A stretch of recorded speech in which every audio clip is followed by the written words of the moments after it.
Labdien visiem sanākušiem! Kāpēc mēs šodien esam sapulcējušies šeit? Tieši tā paša iemesla dēļ, kā mēs šeit bijām atnākuši pirms mēneša.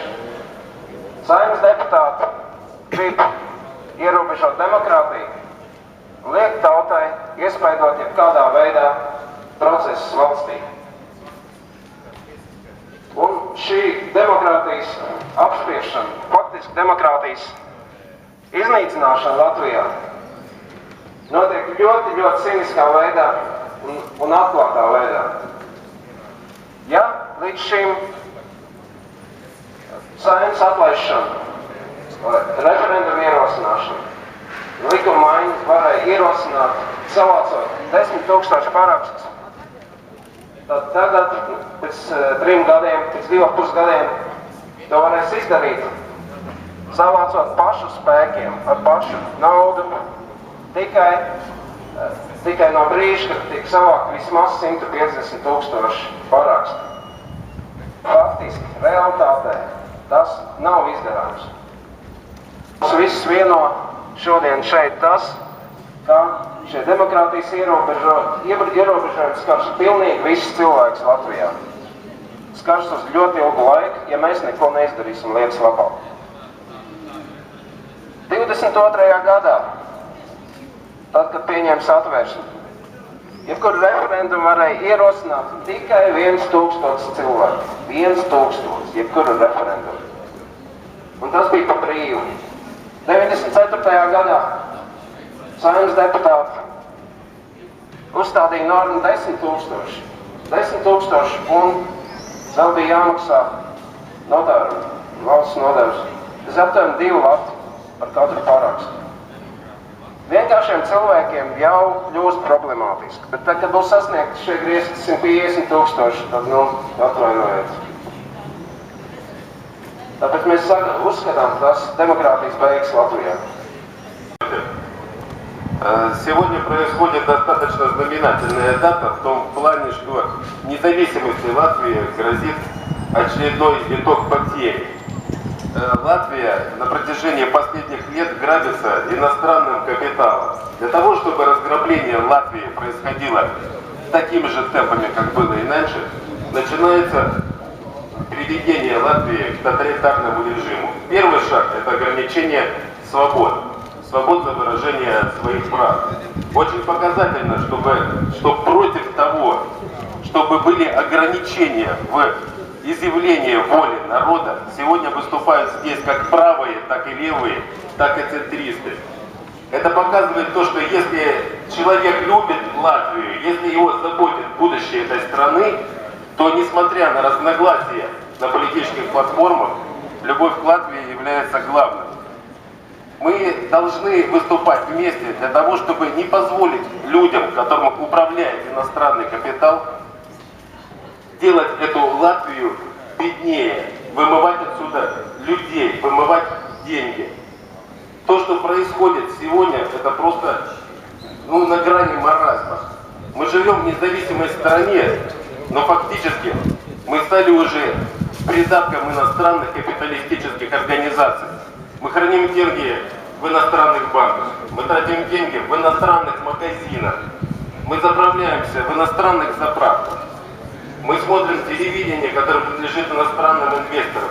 И получается, что на сегодняшний день у Латвии очень мало осталось латышского, потому что независимость есть, а экономической независимости нет.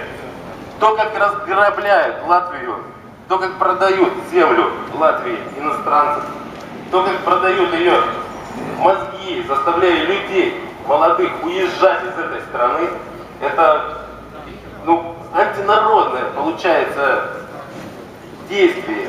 Потому что лучше и что важнее на сегодняшний день, чем та молодежь, которая сейчас растет и учится. Но какой у них выбор в этой стране? Šodien mēs esam sapulcējušies šeit dažādos sastāvos, dažādām organizācijām, patiesībā ļoti pretējām organizācijām.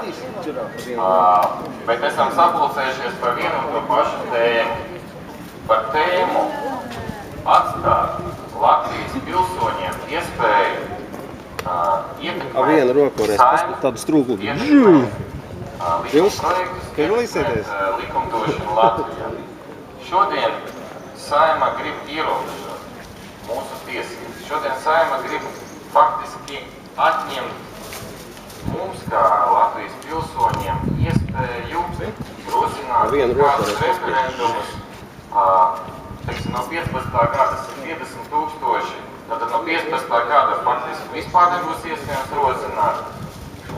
Bet šodien, lai rosinātu, no šodienas, lai rosinātu, ja kādu referendumu faktiski vajadzēs 100 000 lātu. Es, kā Aboltīnas kundze, protams, uzskata, ka var pa santīmam savākt, un tad jau visi aizies un balsos. Latvijas neatkarīgo arotbiedrību konfederācija ierosinājusi šobrīd vākt parakstu par Saeimas atklāšanu. Tas pagaidām no šodienas jau būs laikam vienīgais referendums, kas būs iespējams. Es domāju, ka šī referendumā par Saeimas atklāšanu apvienosies gan krievi, gan latvieši, gan antifašisti, gan Lucavu celmiņu centrs, gan jebkāda organizācija, jo šī Saeima faktiski sevi jau ir izsmēlusi un parāda to, ka viņiem pilnībā nav interesanti tas Latvijas pilsoņu intereses, viņiem interesē tikai atdot starptautiskajiem kreditoriem parādus. Un kā to darīt? Privatizēt uzņēmumu. Mēs atceramies referendumu par Latvenergo, tad tas bija iespējams, bet vai šodien, pēc šī balsojuma būs iespējams jebkāds referendums pret privatizāciju? Es domāju, ka nē. Līdz 15. gadam ir iespējams atlaist Saeimu. Es domāju, ka kopīgiem spēkiem mēs šos parakstus varam savākt. Šodienas pikets ir par to, ka mēs esam pret šo likumu, šo likuma projektu, kas šodien tiek mainīts uz 150 000. Bet es domāju, ka kā parasti, kā arī iepriekš, kas pikets bija pirms mēneša, šo piketu neviens neņems vērā. Tāpēc es aicinu pēc šīta Saeimas balsojuma aktīvāk visām organizācijām sāk darboties par to, ka šī Saeima ir jāatlaiž. Gan krieviski runājušām, gan latviski runājušām, jebkādām organizācijām. Jo jebkura notāra varēs parakstīties, un paraksts nav svarīgs, kas to dara. Vai viena pārliecība, vai cita pārliecība. Ja šī Saeima nespēja strādāt, tad viņiem ir jādara. Paldies! Kamēr mēs esam maz, tad daži 10 cilvēki ar mums nerēķinās. Mums pat nenāk laukā mums parunāties un izteikt savu viedokli. Šeit neliels plakāts, ko uztaisījām. Līdzīgi kā deputāti no saviem vairs augstumiem spļauj un čurā uz tautu. Un mēs pašlaik simboliski dosim pretviecienu ar minerālūdens pudelītē, lai nepaliek traipi lieli. Mēs dosim pretī, čurāsim pretī viņiem.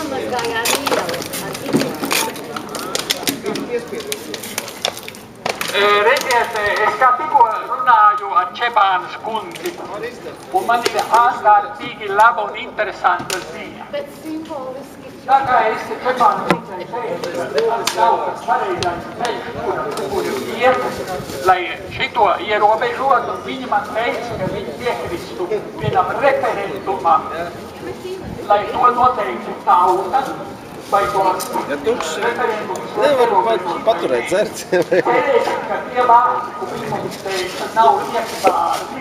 Un tiešām mēs visi piedalīsimies referendumā, lai mēs pateiktu, ko mēs visi gribam. Vai mēs gribam, lai ierobežot konkurences, vai ne? Tagad tā ir tā labā cīņa, ko es gribam.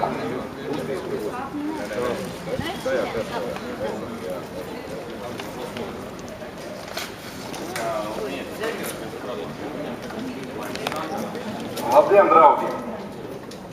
Я хочу привлечь внимание всех здесь присутствующих к другой проблеме, которая косвенно этим же связана с ограничениями прав людей на высказывание своего мнения. Значит, на сегодняшний день, в прошлом году об этом тоже мы говорили, на сегодняшний день над Латвией летают самолеты, которые распыляют химические вещества. И очень хотелось бы узнать, что это за самолеты, какие вещества они распыляют и с какой целью. Значит, писали от нашей организации письмо, но, естественно, получили только отписки. Естественно, потому что это, учитывая то, что мы антиглобалисты, да, а это явление носит глобальный характер. Распыление происходит как в Канаде, как в Швейцарии, как в Испании, во всех странах, и в том числе над Латвией, над Россией, над Белоруссией. Везде летают эти загадочные самолеты и распыляют химические порошки. Порошки эти – это оксиды алюминия и хлорид бария. Что еще они туда добавляют, неизвестно. Мы не можем знать на сегодняшний день, что это за программа, но это воздействие на биосферу, это воздействие на людей, может быть даже на наше психическое состояние. Одни только предположения могут быть. Поэтому было бы очень интересно, если бы эту тему подняли бы в средствах массовой информации и депутаты создали бы какую-то комиссию, хотя я, честно говоря, не верю, что они на это пойдут, вот, но тем не менее люди должны знать о том, что такое происходит, в том числе и полицейские, которые нас охраняют здесь, они тоже должны об этом знать, потому что пострадают, в общем-то, все, и мы сами, и наши дети. Что за воздействие, неизвестно. Благодарю за внимание.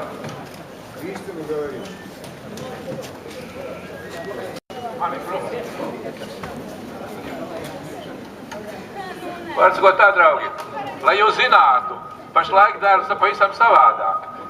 Pasaulē tik daudz iedzīvotāju, ka reāli viņi jāsamazina.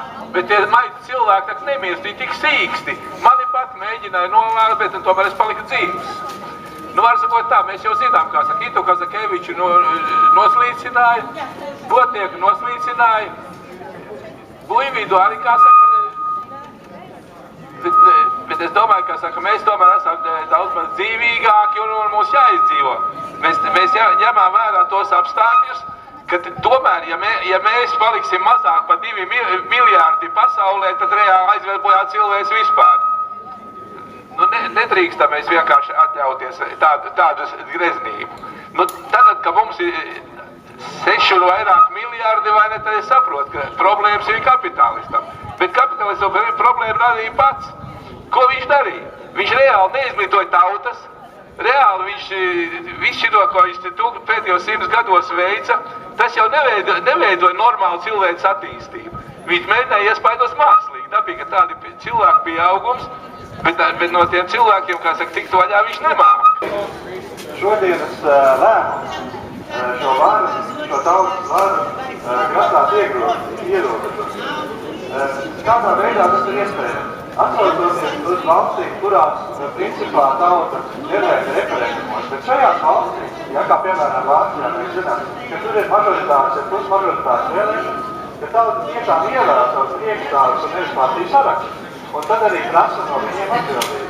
Kādā veidā mēs varam prasīt atbildību no katra konkrēta deputāta par šodienas balsojumu? Tas nav iespējams. Un tādēļ mums ir jāsaka pilnīgi skaidri. Jums nav mandāti. Ja? Jums nav mandāti runāt par tautas vārdu. Un tas ir pilnīgi skaidrs šodien jāsaka. Tas bija īstenībā tas, ko es gribēju pateikt.